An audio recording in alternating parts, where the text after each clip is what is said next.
Ataque masivo contra Kiev deja al menos 7 muertos y decenas de heridos. Rusia atacó la noche del miércoles la capital ucraniana con más de 300 drones y 8 misiles, según informó el presidente ucraniano Volodymyr Zelensky, quien condenó el ataque.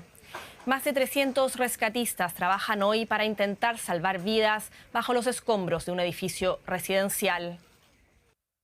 Precisamente dependientes del conflicto en Ucrania, les contamos que las Fuerzas Armadas rusas han lanzado un ataque con 2 misiles tácticos Iskander-M contra un centro de instrucción del ejército ucraniano, una acción que ha causado unas 200 bajas al adversario, al menos lo que informa hoy el Ministerio de Defensa de Rusia en su canal de Telegram. Los misiles, uno de ellos dotado de una ojiva de racimo, impactaron en un campamento del Centro de Instrucción de las Tropas de Reserva Estratégica de las Fuerzas Armadas de Ucrania en la región de Chernigov, al norte de Kiev. Según los datos de la inteligencia militar, las Fuerzas Armadas de Ucrania sufrieron unas 200 bajas entre muertos y heridos, es lo que se apunta en el parte castrense. El ejército ucraniano reconoció anoche que Rusia atacó durante la jornada del martes un centro de instrucción de sus fuerzas terrestres. Escucharon porque tenemos un poquito de problema en la señal. Le doy la bienvenida a Ricardo Barbosa y a todos los televidentes del programa y escuchas. Y les decía que estamos analizando con Ricardo Barbosa nuevamente, por 20ª vez, el conflicto Rusia-Ucrania, que lleva más de 3 años, como todos sabemos, y que ha recrudecido en estos días. Pero además, como dice al pie, hay una serie de mensajes en esta guerra diplomática también que hay, a la que una parte digamos, del conflicto, que es Rusia, no acata, y Estados Unidos sigue enviando amenazas, más allá de estos ataques que han dejado una cantidad de muertos y daños en la infraestructura. Ricardo, ¿cómo estás? Buenas tardes, Fernando, ¿cómo te va? Felicitaciones porque sé que tuviste un par de semanas en la Argentina dando unos cursos acompañado de gente de primer nivel de la política argentina.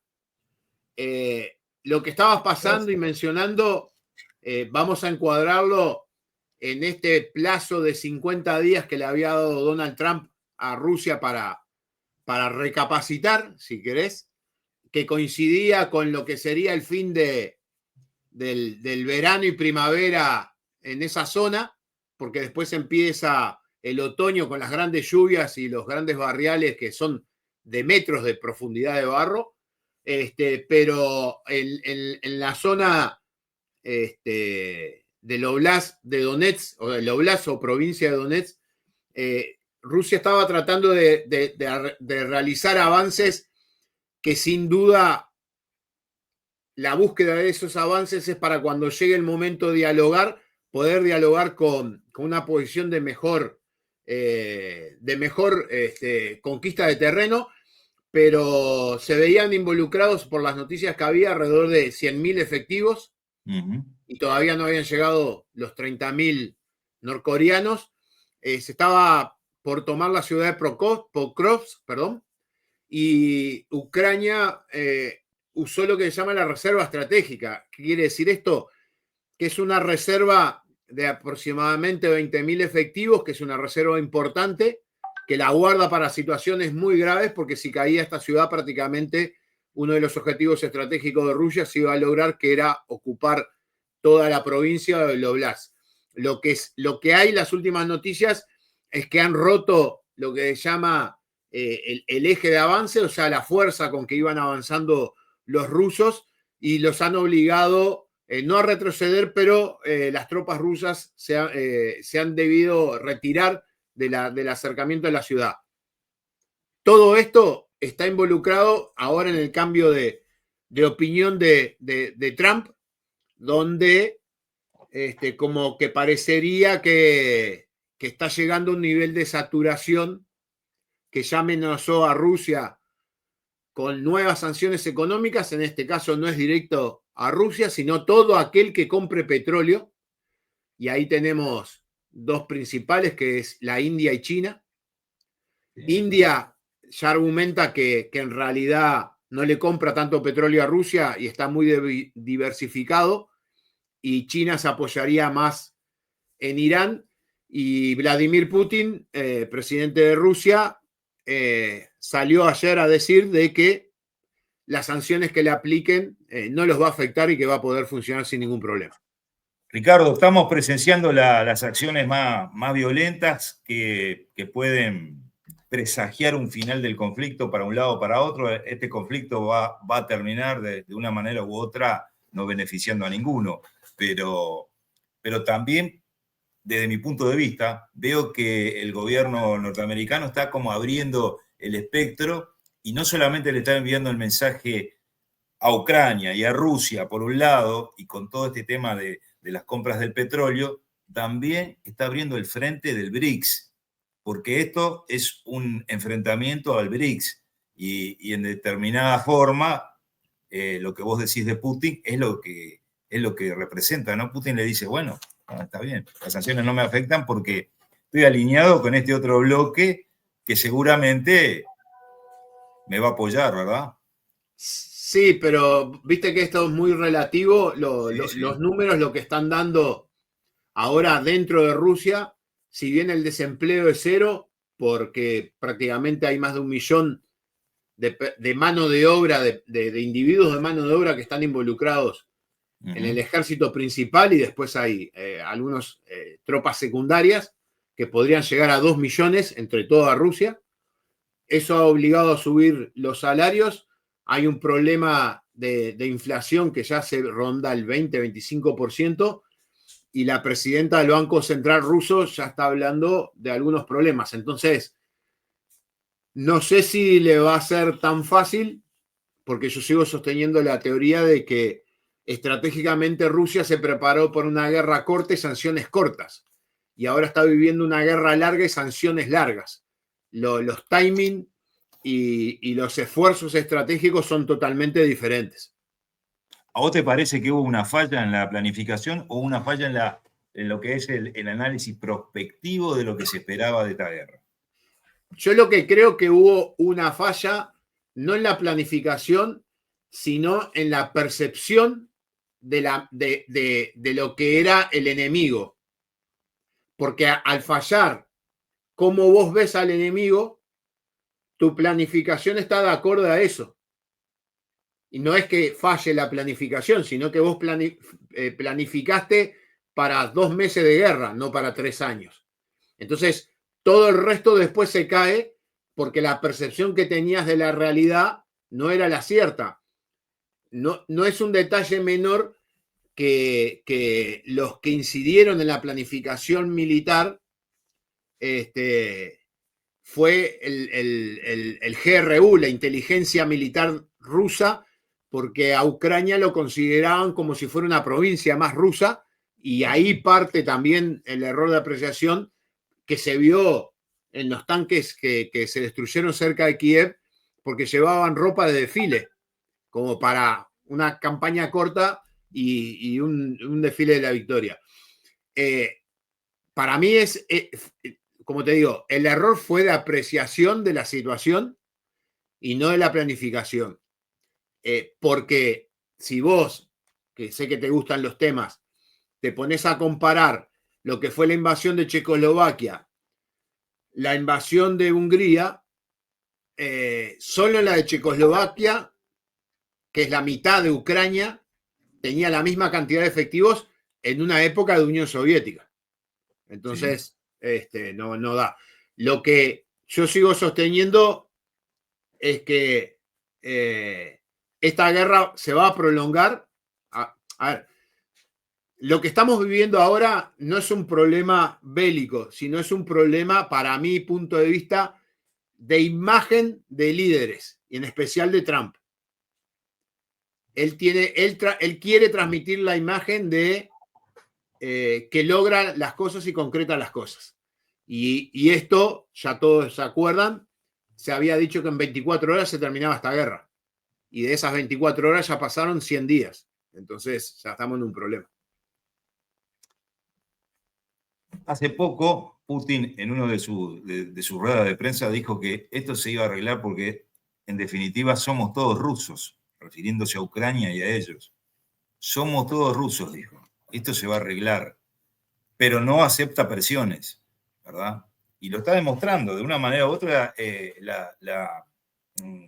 la posición de Putin es una posición fuerte, pero que detrás subyace todo este problema que vos decís de la economía, ¿verdad? Yo también he leído atentamente lo que está sucediendo en la economía rusa, y el agujero que le va a producir esto de futuro es, no sé si es calculable por el momento, pero bueno, se entiende que la economía va a ser muy, pero muy, digamos, mayor a todo lo que se conoce, ¿no?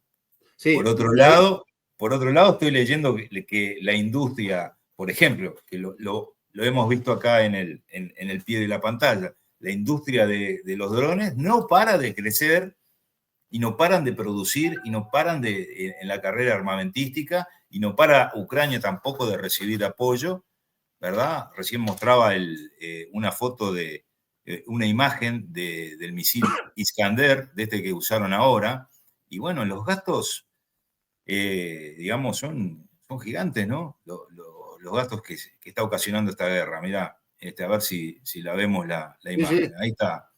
¿Cuánto es el costo de cada misil? Bueno, este misil, bueno, es lo que hablábamos siempre comparado con ¿no? Claro, con los drones. claro. Son millones contra miles de dólares. Claro, ¿no? a ver, Rusia, ya hay varias empresas que han dado quiebra porque están en un círculo vicioso de que se autoprestan plata, y hoy dije un dato que me equivoqué, el 9% es la inflación, cuando en Europa la inflación es el 3 o el 4, y lo que es el 25% es la tasa de interés de los préstamos, que es una tasa muy alta para la zona. A ver, si yo miro la historia, vos ves la Primera Guerra Mundial, Segunda Guerra Mundial, Alemania y sus aliados en las dos guerras pierden básicamente porque si vos sumabas la economía de los otros países era mucho más grande. Y acá vos tenés la economía de Rusia con algunas ayudas, pero te estás enfrentando a las 10 economías más grandes del mundo. Entonces, claro, el aguante que van a tener las 10 economías, que de mi punto de vista, el objetivo final de todo esto es la derrota de Rusia, pero no la humillación. Y como vos referías, que Putin decía que este era un problema entre rusos, con solo referirte a la obra de Shakespeare, Macbeth, ahí tenés lo que puede pasar adentro de una familia. Algo, aunque sean todos hermanos, puede ser despiadada y muy sangrienta. Entonces, yo sigo sosteniendo que para mí la planificación estratégica era una guerra corta con sanciones cortas, y obviamente que después de que queda entrampado, vos no puedes salir para atrás, porque no puede negociar con alguien como Zelensky, que lo ha despreciado y no lo considera presidente. No puede retroceder, perder el terreno por decisión de él. O sea, no puede un montón de cosas.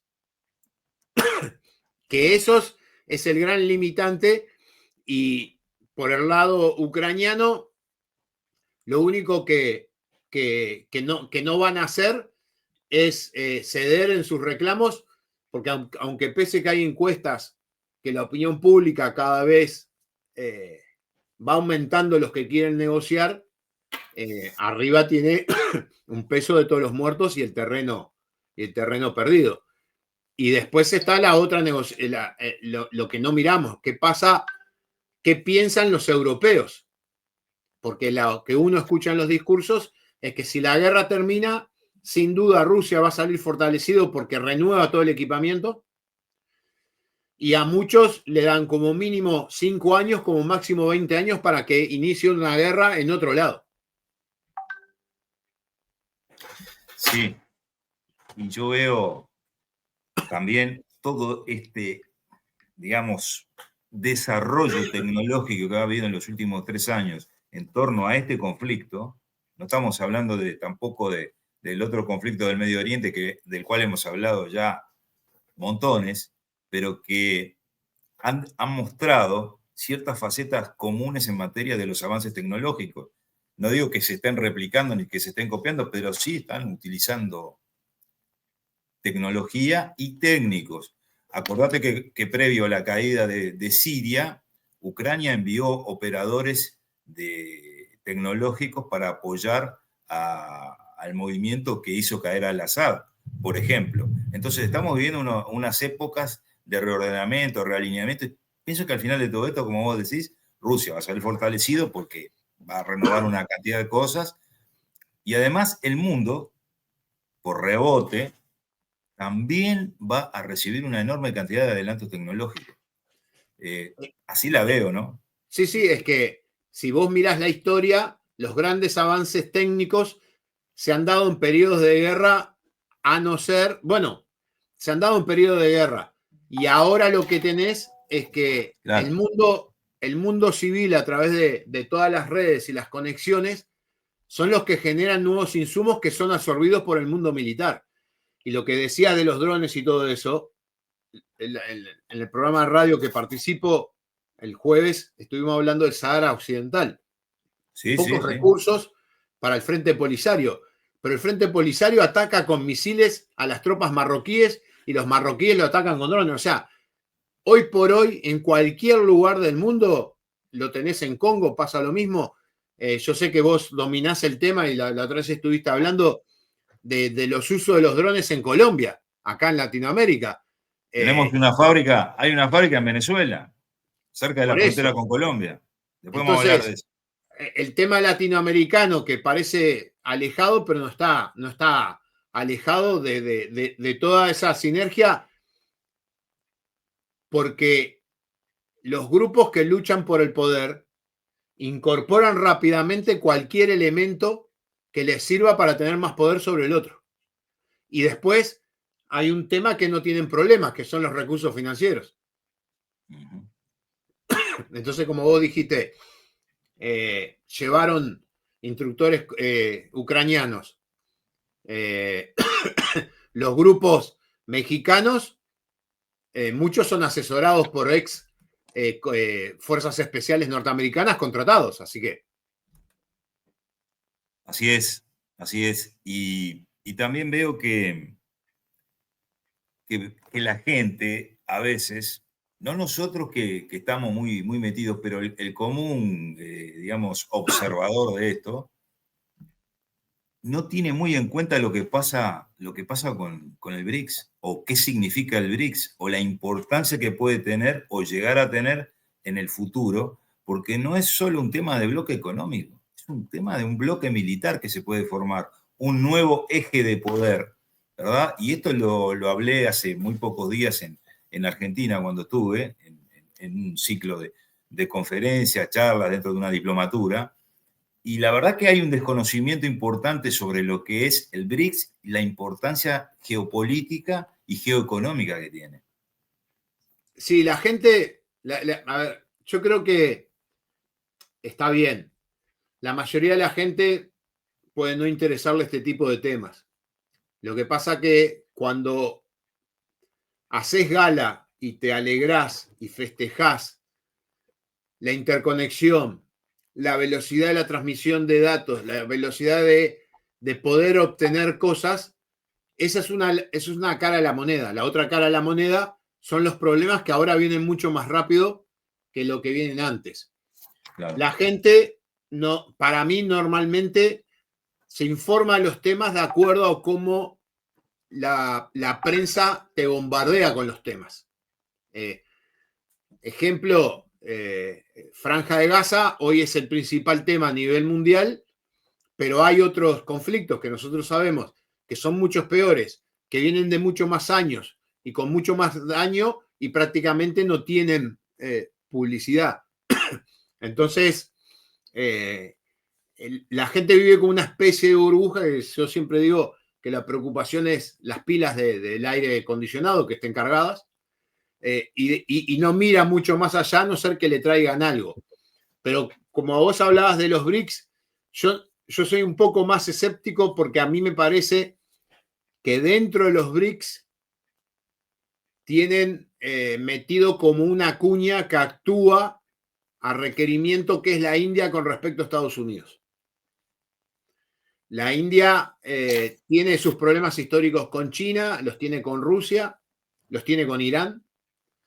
Y las últimas veces que China trató de liderar el grupo, India lo frenó más que nada cuando cuando intentaron dejar de lado el dólar. Y el primer ministro hindú, la semana anterior a esa discusión, había estado en Estados Unidos y cuando vino dijo que no. Porque aparte muchas de las exportaciones de India van para Estados Unidos, entonces no le sirve. Que hay que prestar atención, no hay duda, porque entre los dos países tienen casi 2.500 millones de habitantes, entre dos nada más. Y mueven un porcentaje del comercio mundial, que ahora no lo tengo presente, pero muy importante, y el PBI. El PBI que representa el BRICS como un colectivo en su conjunto es importantísimo, creo que es el 4 punto algo del PBI mundial, o sea... igual yo soy escéptico. Más de 3.500 millones de habitantes en ese grupo, en ese colectivo BRICS. Imagínate. Claro, pero es como el caso de Brasil. Brasil tenés 200 millones de habitantes, pero ¿cuántos tienen poder adquisitivo? 20 millones. El resto... Y lo otro, que la historia lo que marca es que tiene que haber cismas mundiales para que existan los cambios, como fue la Primera Guerra y la Segunda Guerra. Entonces, no veo en el horizonte un cisma de ese tamaño como para que se replantee el modelo económico y el que está dominando queda afuera y surja otro. Pero sin duda,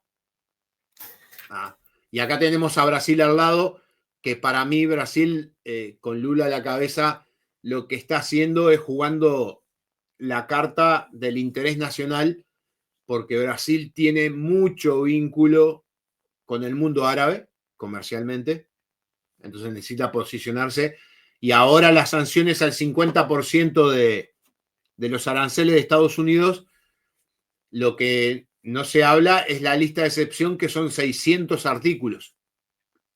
Y dentro de esos 600 está Embraer y algunos ítems interesantes de Brasil. O sea, es una sanción, pero no, más o menos.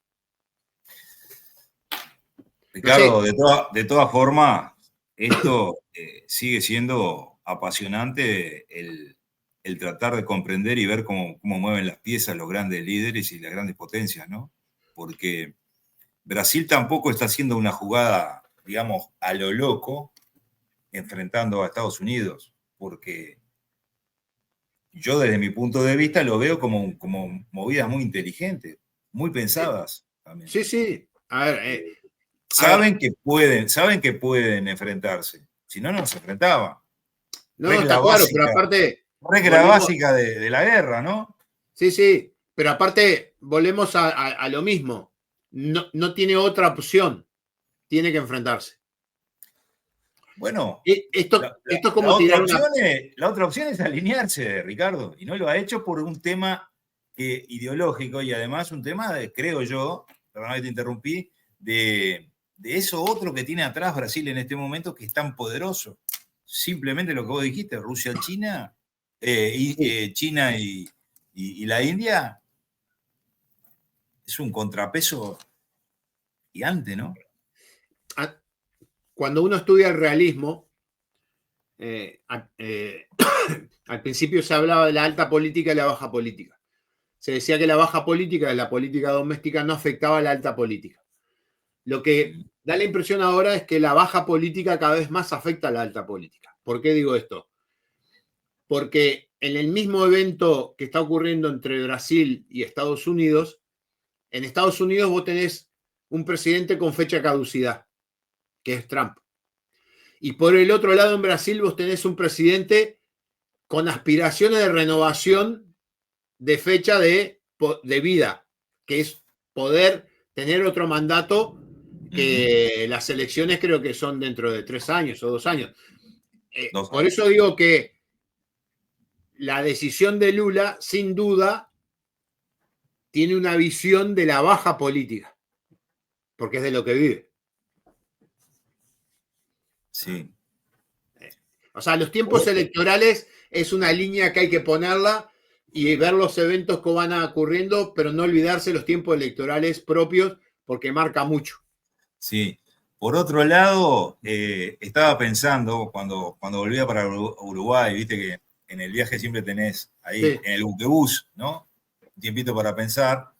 Estaba pensando que parece que hubiera sido hace tanto tiempo ese debate que tuvimos en una radio, ¿te acordás? Sobre el tema nuclear, sobre la amenaza nuclear y demás. Y fíjate vos, estos recientes ataques de Rusia a Ucrania mostraron la utilización de armas tácticas muy poderosas. Sí. ¿Verdad? Quiere decir que a lo largo de estos 3 años se fueron cruzando líneas, atacaron establecimientos nucleares, reactores, pero nunca llegaron al arma aquella que uno decía que se podía llegar a usar, ¿verdad? Quiere decir que hay líneas que podemos asumir ya que no las van a pasar, ¿verdad? ¿Te acordás de aquellos 4 escenarios que yo había presentado? Sí, sí. Bueno. A ver, lo que pasa es que cualquiera que utilice un arma nuclear, me da la impresión de que sí hay un consenso a nivel internacional de declararlo un paria para sanciones y está a la puerta de una reacción o amenaza de todos los que tienen poder nuclear. Porque siempre se dice que el modelo más estable es el modelo de 2, que fue la Guerra Fría.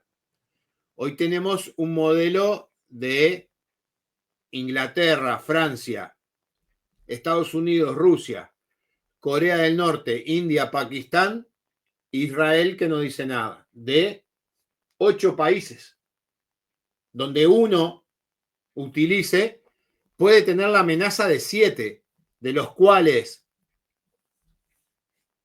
prácticamente la mitad tienen capacidad de llegar a cualquier lugar del mundo. Rusia tiene la capacidad, Estados Unidos tiene la capacidad, Francia tiene la capacidad, el Reino Unido tiene la capacidad.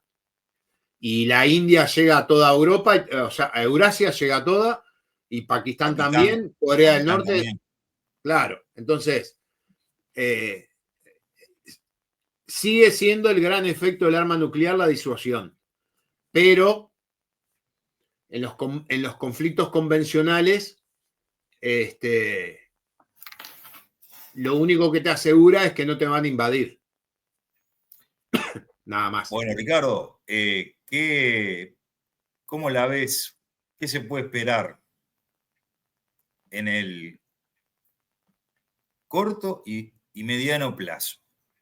¿Podemos decir que hay una expectativa cierta de que se termine este conflicto o no, en el corto plazo? Para mí, lo que va a pasar, la geografía manda, va a venir la Rasputiza que para todo. Trump ya no tiene forma de cómo justificar que Rusia no colabora con él y va a empezar a apoyar a Ucrania. Y yo sigo sosteniendo que esta guerra le quedan 6 años más. O sea, en el corto plazo, negociaciones fallidas, apoyo de Estados Unidos a Ucrania, un año más del frente congelado y después podría Ucrania de a poco empezar a avanzar, pero fácil 6 años. Largo plazo 6 años. Porque no hay nada que desequilibre de tal manera que digas, se cae todo. Me parece que me voy a empezar a afiliar a esa teoría también, ¿eh? Voy consiguiendo adherentes. Cuando empecé hace 3 años atrás me decían que estaba loco. Ahora tengo más creo que me voy a afiliar a esa teoría. Bueno, Ricardo, te agradezco mucho. No, por nada. En breve vamos a hacer un programa sobre Irán, que yo ya te había hablado, y bueno, vengo haciendo los contactos para hablar con gente desde allá mismo, desde la zona, para analizar la realidad de Irán. Entonces, bueno, simplemente quedaría hoy por comentar un poco el tema de lo que ha sucedido en Latinoamérica, ¿verdad? En estos últimos en estos últimos días. Cartel de los Soles como una organización terrorista internacional. En su anuncio, el Departamento del Tesoro reiteró que Nicolás Maduro es quien lidera la agrupación. La medida incluye sanciones económicas y el congelamiento de los bienes en territorio estadounidense de quienes integran el cartel. Fernando, más de lo mismo, ¿no? Porque aparte pensá lo siguiente. El régimen cubano se sostiene en las Fuerzas Armadas cubanas que manejan todo el tema de turismo. Venezuela, el régimen venezolano se sostiene en las Fuerzas Armadas que son los grandes importadores de alimentos. En Irán, el régimen se sostiene en la Guardia Revolucionaria, que es un ejército paralelo. Y si vos recordás la época de la Unión Soviética, es el que domina, los gobiernos dictatoriales se sostenían en los componentes militares. Claro, son réplicas. Pero también te digo que bueno, estoy en contacto con Venezuela a menudo, te diría que semanalmente estoy en contacto directo, y bueno, las informaciones son de gran inestabilidad. Además, en este momento están con el tema de algunos tipos de desastres naturales, por las inundaciones y demás. La situación está muy, muy tensa. Hubieron unas elecciones de término medio, las municipales, para autovalidarse el régimen de nuevo. Ganaron 285 de 330 municipalidades. No se presentó, más del 60% de la población no se presentó a votar. Entonces, cada vez está más y más y más tenso. Pero ¿sabés lo que han hecho que les permite mantenerse? Que la gente haya migrado. Porque suponemos que todos los que han migrado, que son 8 o 9 millones, son todos opositores. Son 9 millones menos de opositores dentro de Venezuela. Claro. Cuando yo estaba allá hace unos años, muy poquitos años, a la noche veía el programa con el Mazo Dando, de Diosdado Cabello. Increíble, un programa increíble para los tiempos que vivimos hoy. Y a veces también veía al presidente, que me cuesta llamarlo presidente, a Maduro, pero bueno, es lo que hay. Entonces, decían que ya se fueron los que se tenían que haber ido, ¿verdad? O sea que lo que vos estás diciendo es así. Cuentan con ello. Se fueron los que se tenían que haber ido. Y los que no se fueron es o porque están con el gobierno o porque no pueden irse. Claro. Por algún motivo, ¿verdad? Porque también hay otra realidad en el tema de la migración, es ver a la gente deambulando por las fronteras o las carreteras tratando de irse del país. Es algo muy lamentable. Pero concretamente, en los últimos días han habido acciones, han habido hechos muy para remarcar. Por ejemplo, la secretaria de Seguridad de Estados Unidos visitó la Argentina. Viste que firmaron un convenio de ayuda mutua, digamos, de cooperación mutua con Milei, con el gobierno de Milei, y luego de ahí salió rumbo a Ecuador, con el otro socio estratégico que tiene Estados Unidos, que es Daniel Noboa, el presidente Daniel Noboa, en donde firmaron también acuerdos, creo que ayer ya lo dejaron firmados, para el combate al crimen organizado. Conjuntamente con eso, y lo digo para ya ir terminando el programa, Eric Prince, de quien hemos hablado en la radio, en donde vos tenés el programa, y acá en este programa también, el creador de Blackwater, ha hecho una recorrida por Latinoamérica últimamente. No solamente el año pasado comenzó con esa campaña para recaudar fondos e invadir y quitar a Maduro, sino que ahora fue a Ecuador, estuvo asesorando al gobierno ecuatoriano, y luego de eso se trasladó a Perú, en donde el crimen organizado está un poco fuera de control, para ofrecer sus servicios. Quiere decir que hay un reordenamiento también en ese aspecto, en el control del crimen organizado por gente que evidentemente responde de alguna manera u otra a intereses norteamericanos. Dejo para seguir debatiendo de futuro. Y antes de irnos, volverte a felicitar por esas 2 semanas dando clases en la Argentina, que sé que te fue muy bien. Ricardo, muchas gracias. No por la nada. verdad es que la ministra de Seguridad, Patricia Bullrich, considero está haciendo un muy buen trabajo. La Argentina está en un camino de enfrentar al crimen organizado, de tratar de poner la casa en orden, y eso es un objetivo muy grande, ¿verdad? Es muy grande lo que quieren hacer, pero lo están haciendo, vienen por el buen camino. Me incorporé a la academia en Argentina, entonces en la parte de planificación estratégica, de políticas públicas para la seguridad nacional, así se llama, estamos dando una serie de clases y de cursos comenzando a entrenar a la gente del Ministerio de Seguridad Nacional para después proyectarnos. Vamos a seguir en el interior dentro de poco, así que bueno, hay para hacer, hay mucho para hacer. Felicitaciones. Gracias Ricardo. Bueno, nos vemos un abrazo grande, saludos para todos. Fuerte abrazo, chau, chau.